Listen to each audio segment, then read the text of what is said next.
I don't know where y'all want to start. Obviously, we can talk about Georgia, Florida. We can talk about Ohio State, Penn State. Unfortunately, I need to go back and grind the tape on Ohio State, Penn State. I was in Jacksonville, didn't catch that much of it, but Drew and I had a conversation last week about, potentially the loser of this game. I say, in the thumbnail, gets fired. Not the case, but seats getting warm. And, I think with the outcome of Ohio State, Penn State, the conversation about James Franklin will continue to be had. And at the end of the day, I think it really just matters if Penn State is good with where they are, because I think they have such a high floor. It's just that ceiling is not there yet. So my thing, sorry, I just wanted No, to say, please go. My thing, I think, with Penn State, and I draw comparisons to Georgia under Mark Richt because that was us for many, many years. Like, we were good enough to beat everybody else, just not good enough to knock off, the top dog powers that be in, your conference.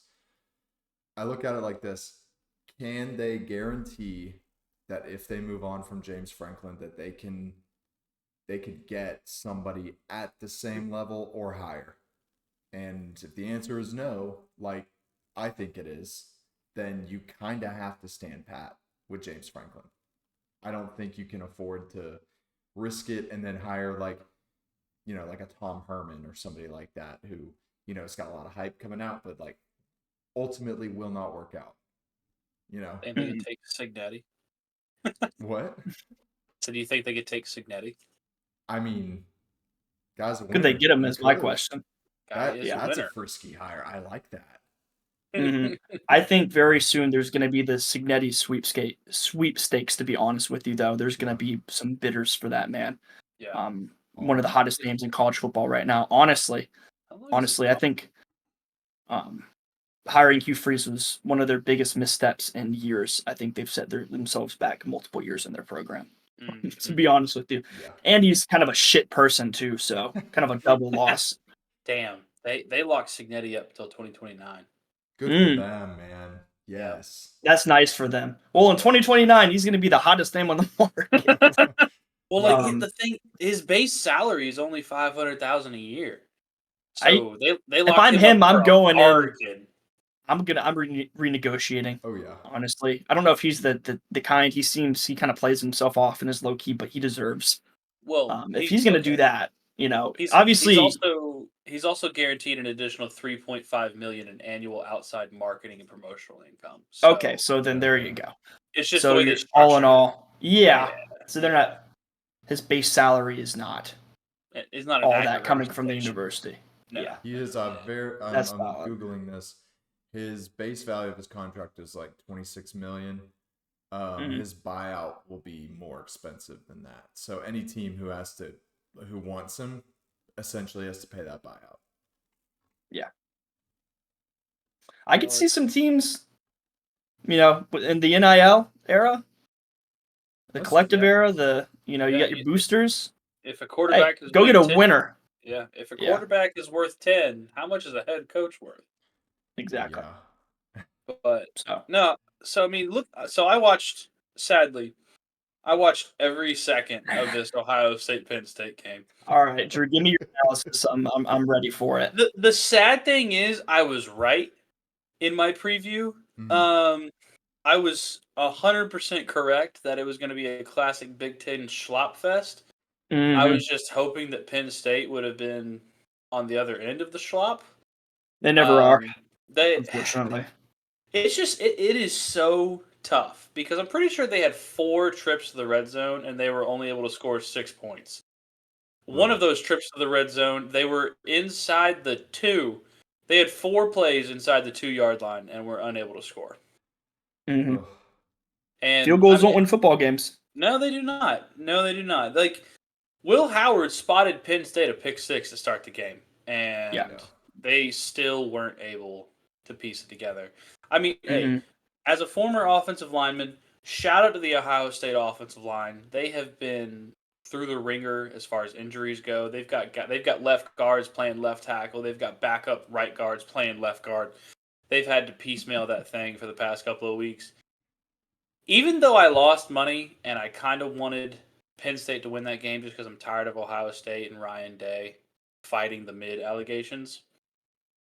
It is fun to watch an offensive line take over a game and just watch Will Howard hand the ball off like 8 straight times at the end of the fourth quarter, saying "fuck you, we're gonna win this game" on the backs of our big boys up front. However, I don't think Franklin's in the hot seat, mostly just due to the situation. Like, yeah, he's disappointed, but like when you look at his overall record, like, yeah, he can't beat the 2 best teams in his conference on a consistent basis. But just looking at this season, all they have to do is just win out, and they don't care if they don't make the Big Ten championship game. If they just win out, at worst, they're the 7th seed. They get a home playoff game. Yeah. I think that is a big piece in it, is in the expanded playoff era. You can kind of hang your hat on, playoff appearances as a head coach if you're looking to, stick around and be with the school. But I agree with what you said earlier. I think it's way too much of a gamble for them to, let him go and hit the market right now.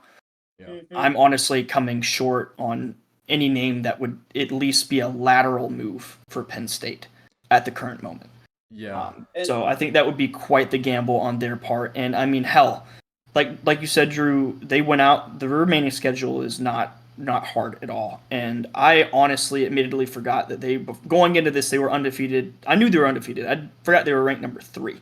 So, I mean, that's worth a lot, and it's hard to win a national championship in college football. And when you're playing against national championship contenders in your conference consistently, it's tough. So. Yep. And, I mean, just looking ahead, like really ahead, next season their schedule gets much harder with Ohio State, Indiana, and Oregon all on the slate.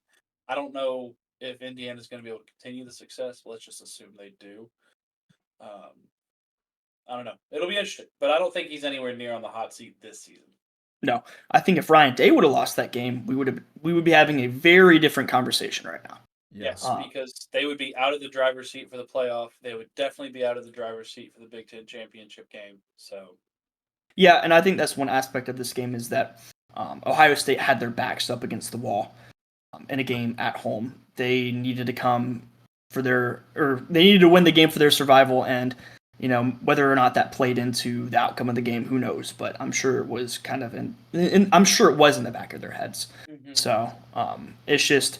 With Penn State, I didn't realize they didn't score an offensive touchdown the entire game. They had the pick 6 and then the 2 field goals. So they haven't scored an offensive touchdown against the Ohio State defense in like 8 quarters or 9 that's quarters. Tough.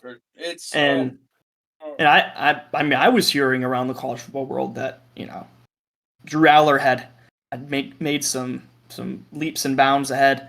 I know it's Ohio State and they have a good defense, but. We heard the same thing about Sean Clifford and the quarterback before that, and Trace McSorley. It's the same story, different years. If they can't get their ground game going and get at least that to lean on and work into some play action and stuff like that, I'm sorry, but Drew Aller isn't going to win you football games. I mean, they can with do his it arm.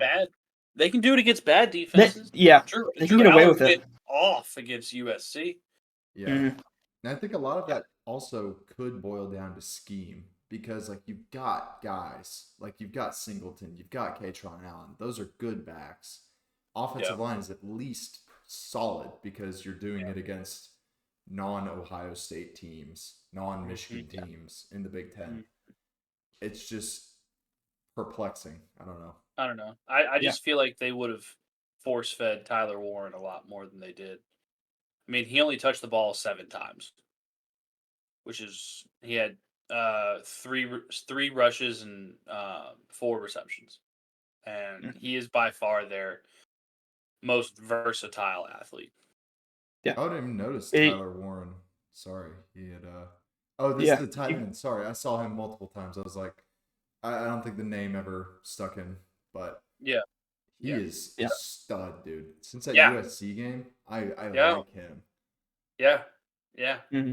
I mean, he's their Brock Bowers. They could put him anywhere on the field, and he's going to do well. He's just for some reason he was just really quiet in this game. I did see that Ohio State definitely schemed for him. He was being doubled on every play. If he was in the box, they had at least 7 guys in the box. If he was out wide, he was being doubled with he would have the corner or the weak side linebacker on him, and the safety was on that side, especially in the red zone. So Ohio State, shout out to the DC over at Ohio State, whose name I do not know, but they schemed for 44 very well. Yeah. Also, one thing I'm looking at the box score right now. I did watch the game. I'm not a box score watcher. Stop typing that comment. Call me a box score watcher. Penn State wide receivers. Any guesses on how many receptions total a Penn State wideout caught on Saturday? I can't guess because I already saw it. Brandon, anything? I'll guess. Every receiver combined? Every wide receiver combined. Don't count Tyler Warren. I'm going to say something stupid like 8. 3. I mean, good Lord. 3. I knew it had to be in the single digits, but come on, guys. What about Nicholas Singleton? Nick Singleton's a running back. You were saying all the wide receivers combined. Oh, all the wide receivers. Oh, okay. I thought you were saying the receptions not named Tyler. Okay, I got you. Yeah, that's tough. That's pretty inexcusable. Yep. It is. To be honest, I don't know how you do that. That's a game plan thing. Yeah. Obviously. I mean, maybe you got punched in the mouth by the defense, but still. Yeah. I mean, I watched the game. Drew didn't play that bad. It just seemed like no one was ever open. Yeah. They're smothering. Yeah. I forget who was on the call, but they were saying how aggressive Ohio State's secondary is and how they were legitimately just playing man coverage and saying our DBs are better than your wide receivers. And I mean, they might have been right. They were correct. Yeah. You're in for a long day anytime a defense can do that against you. Yeah. If somebody can man you up man to man like that, guy for guy, and clamp you, there's not much you're gonna do. Yeah. Also had one of the most ridiculous interceptions in the end zone I've ever seen in my life. Oh yeah, that was crazy, dude. It was like, Brandon, just to paint you a word picture. Thank you. Yeah. So there's a wide receiver right here, right? And this is the boundary. I'm the DB, and I'm going to swat in his face, and as I'm contracting my arm back down to swat again, I catch the ball in the crook of my arm over my shoulder and toe tap for the pick. That's a great word picture, Drew. I appreciate that. That's very impressive. Yeah, that's nice. Yeah, that's pretty ridiculous. But Ohio State's gonna have a shot at it this year if they can. They play Indiana, right? They do play Indiana. So that'll be for the conference championship, essentially, right? Because I don't think Oregon's schedule is anything for the rest of the way. They've got Purdue this week, Northwestern next week, and then they play Indiana at home.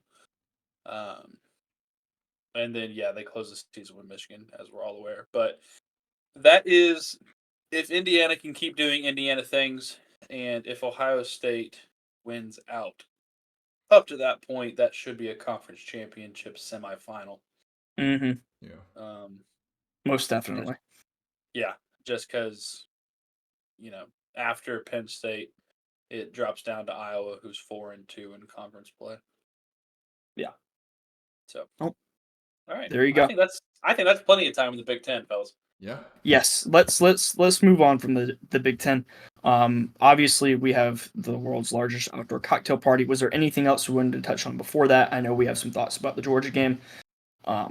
Anything else for y'all? We can talk a little Louisville Clemson. Yeah. So do we want to go in chronological order, or do we want to go in save Georgia for last because that's where our home lies? I'm good either way. We could do Georgia last and then kind of carry it over into Georgia Ole Miss and then get into some more preview stuff. Yeah, I like that. I don't like that at all. I don't mind that at all. I don't like that at all. Okay, fuck off. Sorry. Funny. Yeah. So who's next? Clemson, you said? Yeah, Louisville Clemson. I kind of caught bits and pieces of this game. I Yeah. know Louisville did block a field goal and return it for a touchdown, but it just seemed, I mean, they were all over them. They were up 17-7 at half, and then 26-7 at the end of the third quarter. So it was really never a contest. Yeah. When you've got the home Since the first fans quarter, but leaving in the fourth quarter, it's never a good look. yeah. Yeah. Not great. Phil Not Maffa had a great. pretty good day. 30 carries, 171 rushing yards, 2 touchdowns, but Yeah. I hate to be a box score watcher, but it isn't like anybody had necessarily terrible performance from Clemson. Yeah. You know, it doesn't like they had. I can't tell if they had any turnovers. I know no interceptions. Maybe they fumbled. I don't know, but ultimately just couldn't get into the end zone. Yeah. It sounds like they just got beat. You know, I mean, outplayed. No self-inflicted errors for the most part. No, Yeah. I mean, and yeah, they won the turnover battle. I mean, Louisville had a fumble. Never mind. They recovered their own fumble. Yeah, so pretty clean game Yeah. out of the ACC, which I don't feel like we see very often in college football in general. Like, there always seems to be at least one turnover down the stretch. But yeah, like you said, I mean, not really. Listen, I had money on other games, so I did not expect this game to be what it was. So yeah, I caught bits and pieces of it, but yeah, I mean that I think Noah, you hit the nail on the head. Not really any self-inflicted wounds. You just got manned up and beaten. And I feel like this kind of muddies the waters a little bit for Clemson, at least in the conference race. Yeah, I was gonna say I think we're. What do you say? I would say we're on a crash course for a Miami SMU. Yeah, at the moment Conference championship. Yes. We are stuck in a two-man race. They're both 5-0 in conference play. I mean, and SMU's schedule is. I just looked at it. They're fine. Yeah, They whipped I the mean, shit out of Pitt. Yeah, that was impressive. Yeah. That's impressive. Like SMU is firing on all cylinders, at least on the offensive side of the ball. I mean, since the BYU game that they lost, they have turned it up to an 11. They scored 66, 42, 34, 40, 28, and 48. That's a very quality loss too. BYU. Yeah. They're having a good BYU's season. are currently winning the Big 12. Yeah. So, I mean, that tells you anything. Yeah. So Top honestly, 10 team. Yeah. I mean, and they should have no problems hosting Boston College and playing at Virginia and then hosting Cal. So, yeah, I think that is a very entertaining conference championship in Miami and SMU. I think that's a good old fashioned shootout in the ACC. So that would be nice. Nice to see. Very advertisable. Two blue bloods have ascended back to the top of the conference. Obviously, SMU not in the ACC back in the day, but the Pony Express is back. I mean, I think people oftentimes I feel like lump in SMU to the blue blood conversation just because of the success that they've had in the past. It's debatable whether they are, but you know they're pretty historically a good team up until the death penalty, and kind of fizzled out. So taking a step back to Clemson real quick, does a 2-loss Clemson like move the needle as far as being a top 12 team at the end of the year? Because I mean, they don't really. I don't know. They don't really have a key victory. I was gonna say, what do you hang your hat on on your resume? Losing you lost to Georgia by 31. You lost the two biggest games you played in. Yeah, and I mean they have not every ranked opponent they've played this year, which is one. I'm sorry, I thought I was going to be onto something there, but Louisville wasn't even ranked. I mean they played all one of them. I mean they played Pitt in 2 weeks. But I mean I don't know. It's crazy how it's funny how a seemingly insignificant loss in the beginning of November can change the entire outlook for a team. Definitely. But anyway, yeah, okay. I don't really have much more to add on Louisville Clemson. Yeah, Except, me either. Yeah. Do we want to touch on some SEC outcomes real quick before we get to Georgia? Absolutely. We have Speaking some of talking chaos, points. Yeah. Where are we starting? Right, Big one? A&M? Okay, hold on. Sorry. Before we leave the ACC, shout out to SMU. Just one last time for not only beating Pitt, but beating them like a drum. It was never in doubt. Had SMU minus, I think, 8.5, and I was never worried. I turned it off. Bro did not sweat that. He went to bed Not early. Said I don't even have to watch the rest of it. We got this. So that's always a good feeling. We got one screen going right now, and it's watching South Carolina beat the hell out of Texas A&M. That's a good transition. That is a great transition. Let's get into that. Yeah. Like I said earlier, if you're watching the big one, but if not, go watch our Dogs of the Week video. The hopes and dreams of the Aggies pretty much dashed. Obviously, not completely out of it, but to lose in that fashion, on the road, right? In Williams-Brice. So that was their biggest away game for the rest of the season. Yep. And it showed because they did not have their best performance.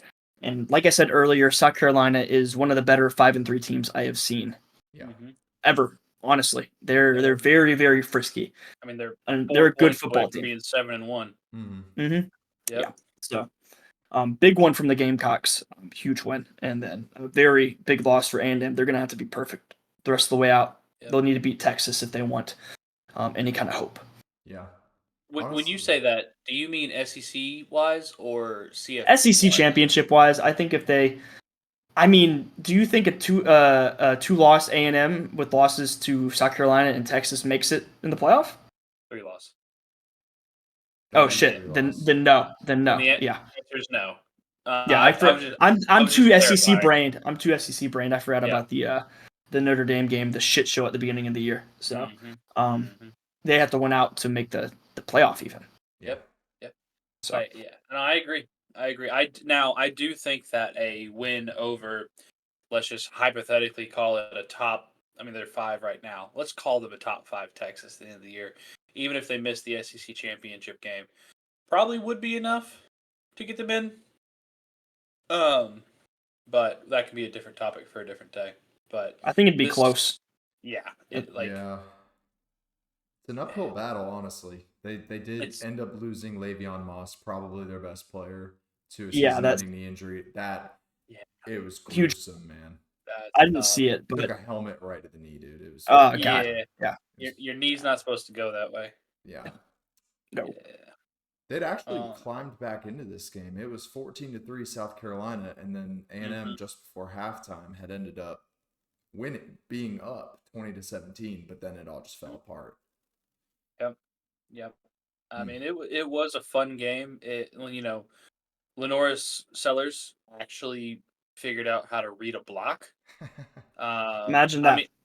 Imagine that, because I texted that in the Alabama game. I was like, if Lenoris Sellers knew how to read a block, he would have 2 rushing touchdowns already, and the first quarter hadn't even ended. Yep. I mean, he didn't have that great of a game through the air. I mean, it was still a really good game. I mean, it was 244 and 2 touchdowns, but I think the difference here was the 106 he had on the ground and the rushing touchdown on top of Raheem Sanders having his. I mean, good God, that's a lot of rushing yards. 144 rushing yards and 2 touchdowns. I mean, damn, 286 rushing yards. Texas A&M couldn't stop a nosebleed Saturday night.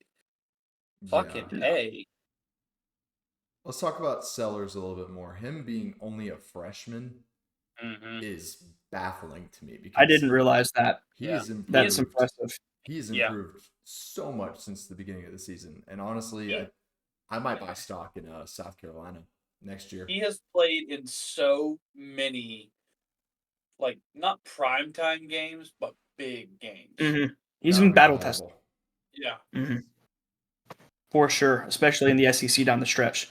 I agree with you, Noah. They South Carolina is building something, and they're going to be a tough team to play. Very much in my eyes like Vanderbilt, kind of grabbing themselves and taking themselves out of the basement of the SEC. Funny enough, the Auburn probably taking their place, but It's kind of funny to say that, but that's just kind of how it is right now. And they're not a bad team at all. And they went out there and they did what they needed to do on Saturday. I mean, South Carolina could be bowl eligible this year, which I know isn't like the minimum for them, but I feel like that's what they need to start establishing as their floor. Mm-hmm. Because I mean, like we've kind of seen with shit. Like Missouri a couple of years ago, they established bowl eligibility as kind of their floor, and now they've been able to like build on top of that to where I feel like Missouri's expectation now is like a 9, 10, 11 win season. Mm-hmm.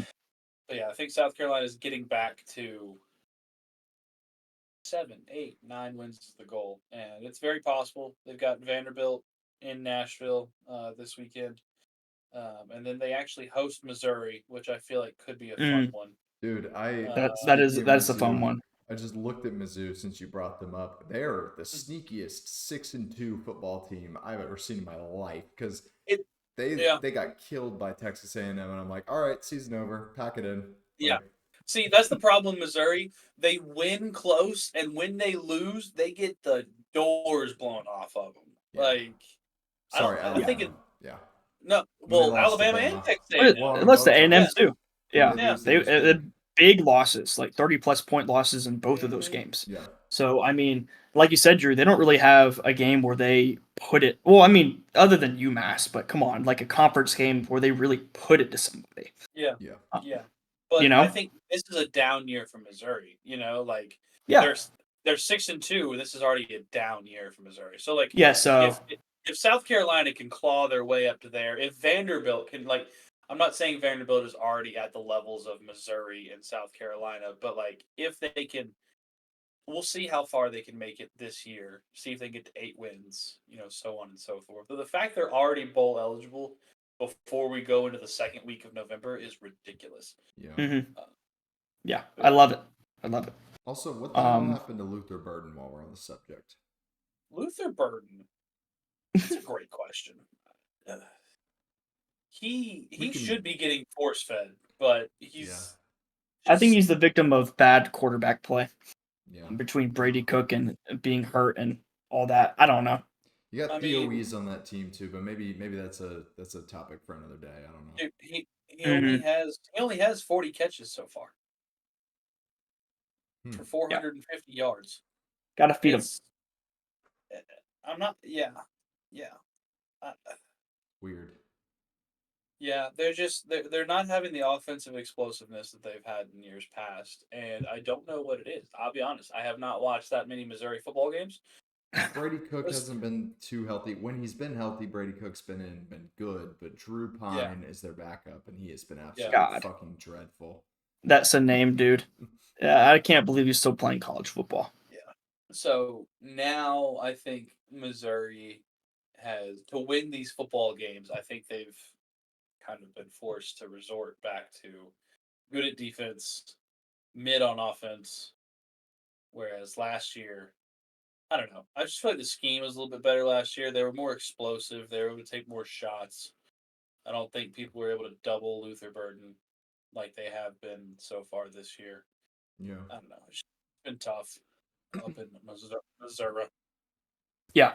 And I will say Cody Schrader last year, grown man. They're missing him a lot right now. He took a lot of pressure off. That's for sure. Yep. That's a good point. So also, shout out to Tennessee for beating Kentucky. Yeah, I was gonna say, do we want to touch on that real quick before we talk dogs? I mean, or not really. So that's their mention. Yeah.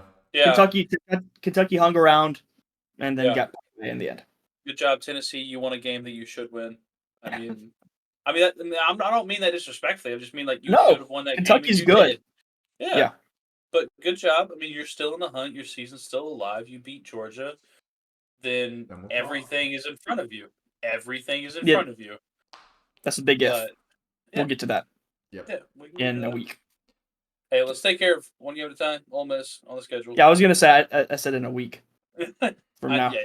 Yeah, we'll shelve that one for later. But we can move on to Georgia to round out the recap and move into the preview content. So I know we have a lot of thoughts about this game. Obviously, was a ball game well into the fourth quarter, tied until Georgia went up and then were benefited by a snafu on a long snap on a field goal. So we're able to pull away there in the end, but the Gators hung around the whole game, partially due to the fact that Carson Beck indeed turned the ball over 3 times. I know there's been a lot of discourse about that amongst the fan base and college football at large. Me personally, I don't see Kirby going away from him. That's just how Kirby is as a coach. It's kind of reminiscent. I know it's not, we don't have a guy like Justin Fields on the bench, but, when Jake Fromm was the guy, when you're the guy, you're the guy. And it takes a lot to not be the guy in the Georgia system. And as of right now, I think it's pretty clear that he does not have nearly as much faith in Stockton or Rashada behind him to be able to take over the operation at this point in the season. So we shall see. But, fellas, I want to know. I was there. It was a tough watch. They pulled it out in the end, but I want to know y'all's thoughts. I had, like I mentioned before, I had some non-football fanatics over for this game.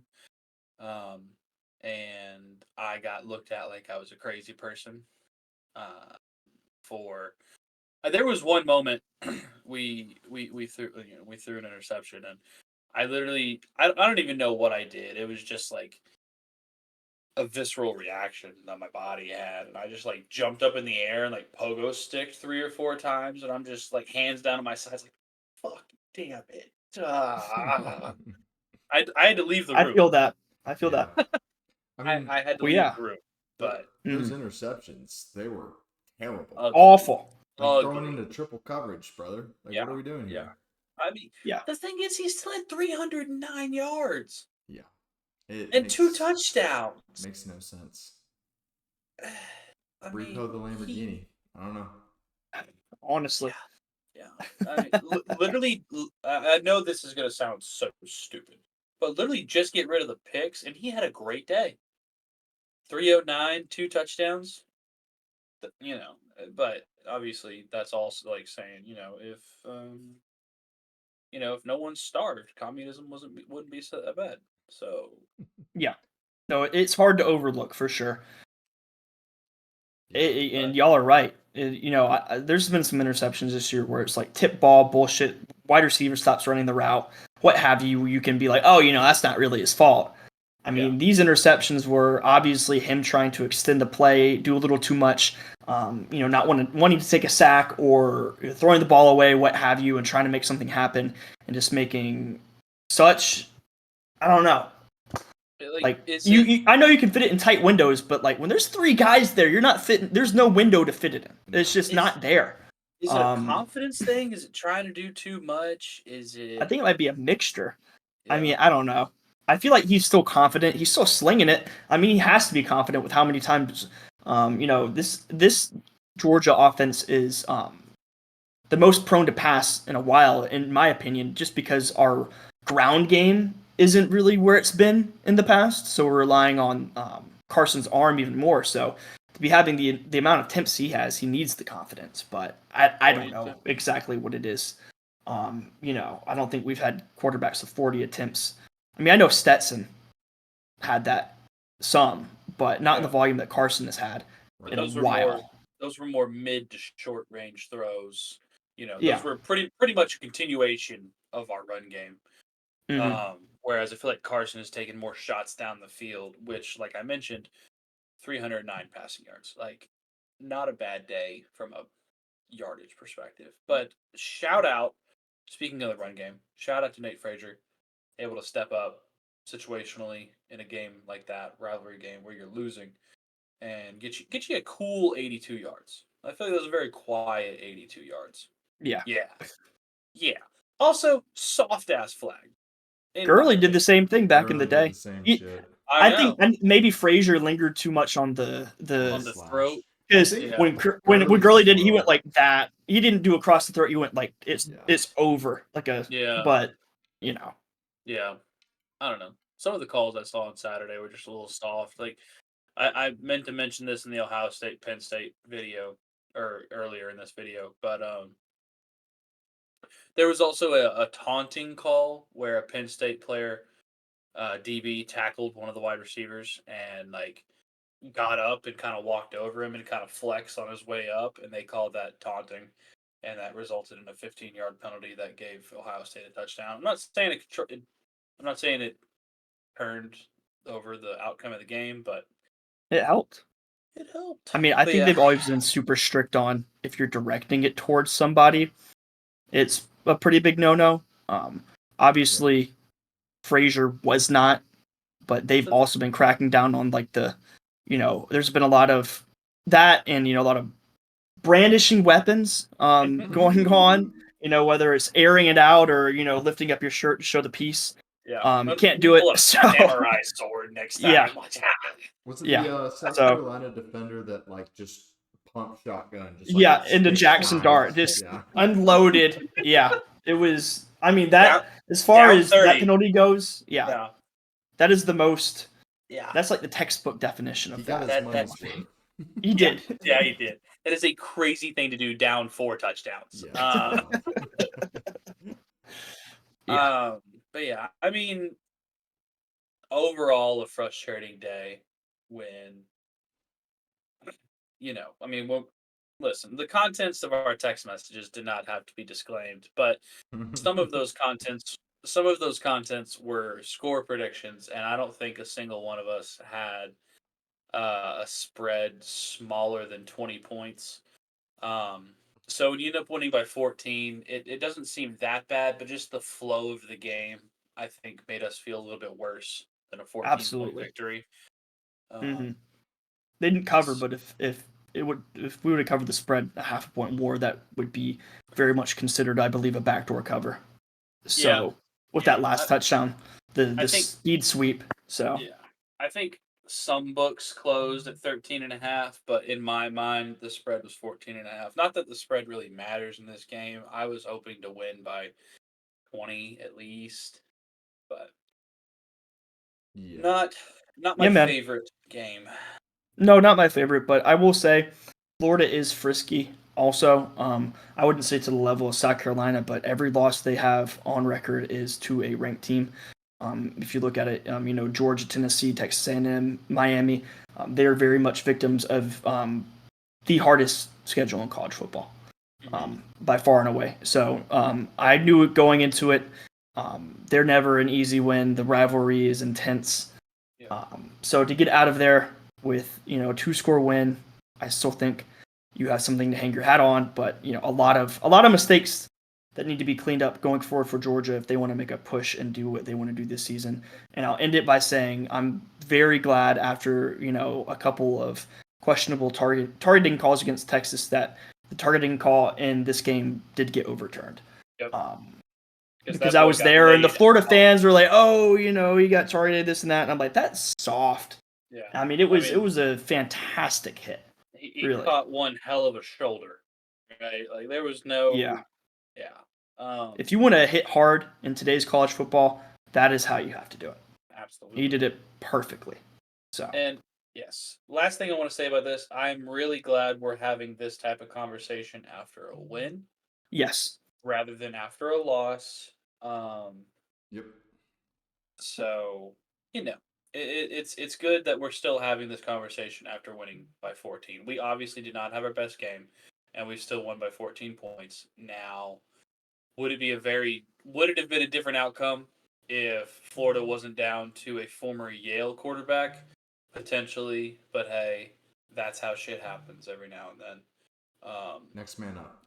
Yeah, we've got. Or Georgia's been on the losing end of a lot of injuries. I mean, given probably not as much on the quarterback end, but still.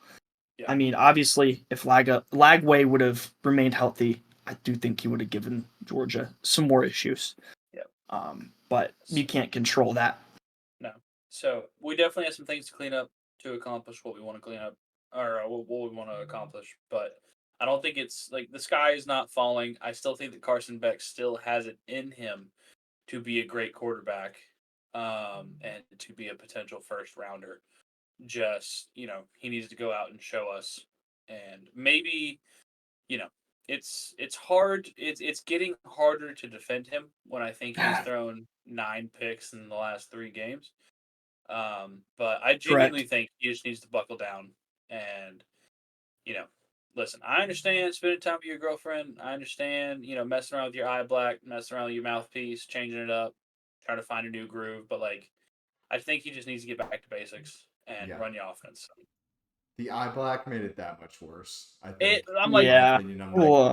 He's obviously having an identity crisis. He has not looked the same the past 4 games. Something's been different. Yeah. The eye black, the freaking towel, the mouthpiece has changed a couple of times. I just think you need to pick a look, stick with it.